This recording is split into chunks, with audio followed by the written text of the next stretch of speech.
প্রিয় দেশবাসী, আমাদের বাংলাদেশে বিভিন্ন ধরনের বক্তা বের হয়েছে খেলোয়াড়দের নিয়ে ট্রল করে। খেলোয়াড়রা নাকি খেলোয়াড় ফুটবল খেলোয়াড় মেসি, সে নাকি বিয়ে করে নাই, তার 3 সন্তান নাকি গার্লফ্রেন্ডে ব্যর্থ হয়েছে।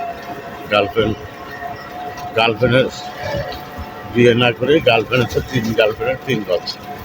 আর এই লাইট চরিত্রে অভিনয় করে ভিলিয়ান চরিত্রের কথাবার্তা বলো, এটা ঠিক না। ভালো হয়ে যাও, মুসলমানদের মানিজ্জত আর ডুবিও না। তোমরা চিন্তা বলো কেন দেখো নাই? তোমার মা মেসির বউজে গ্যালারিতে এসে খেলা দেখেছিল, মেসির খেলা উপভোগ করেছে 3 সন্তানকে নিয়ে। তুমি এইসব কথা কেন বলো? না জেনে না বুঝে এসব কথা বলে ইসলামের দুর্নাম করো। বাংলাদেশে ইসলামের দুর্নাম করতেছে তোমাদের মতো বক্তারা। বাংলাদেশে ইসলাম প্রচার করেছে 360 জন আউলিয়ারা। এই আউলিয়াদের মাঝার ভাঙ্গ। তোমরা আউলিয়াদের ও নবীজির বিরুদ্ধে কথা বলো, নবীজিকে ছোট করে কথা বলো।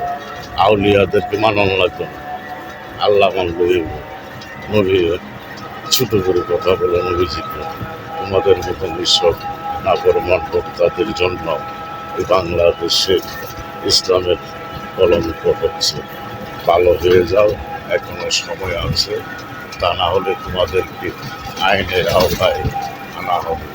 বাংলাদেশ সরকারকে অনুরোধ করে বলছি, এইসব বিভিন্ন ধরনের মন্তব্য যারা করে ইসলাম নিয়ে, আল্লাহ রলিকে নিয়ে, নবীজিকে বিভিন্ন ধরনের লোক যারা করে, তাদেরকে আইনের